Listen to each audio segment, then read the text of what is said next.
हरि ओम आपण मानकु मु एई गुप्त रहस्य कथा कहबाकू जाउछि तथा मंत्र जाप मम दृढ़ विश्वास पंचम भक्ति यह वेद प्रकाश।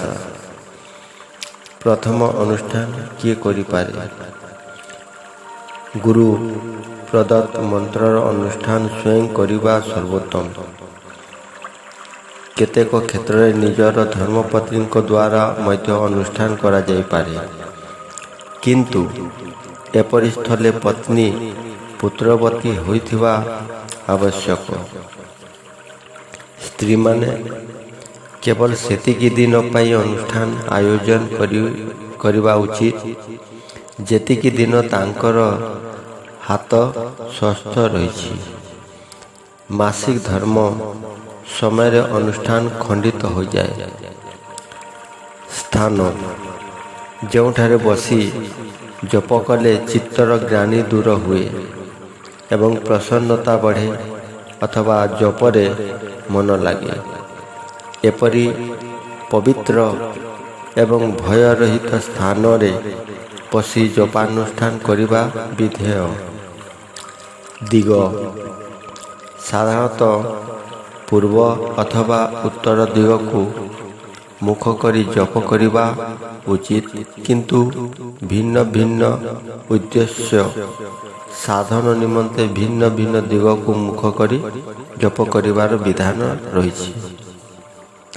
श्री गुरु गीता रे अछि जे उत्तर दिग को मुख करी जप कले शांति मिली थाए, पूर्व दिग को मुख कले वशीकरण होता है, दक्षिण दिगरे मारण सिद्धि तथा पश्चिम दिग को मुख करी जप कले धन प्राप्ति होता है।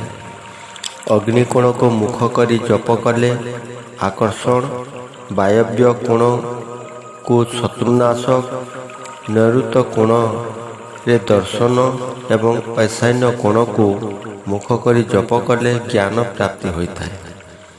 बिना आसन रे अथवा अन्य आसन रे बसी करा जाइथिबा जप निष्फल होता है। मुंडरे लुगा रखी जप करिबा उचित नुहे। आपण मानकु मु केतोटी जिनिस विषय रे कहली, आपनकु केमिति लागिला तार मतामत देबे।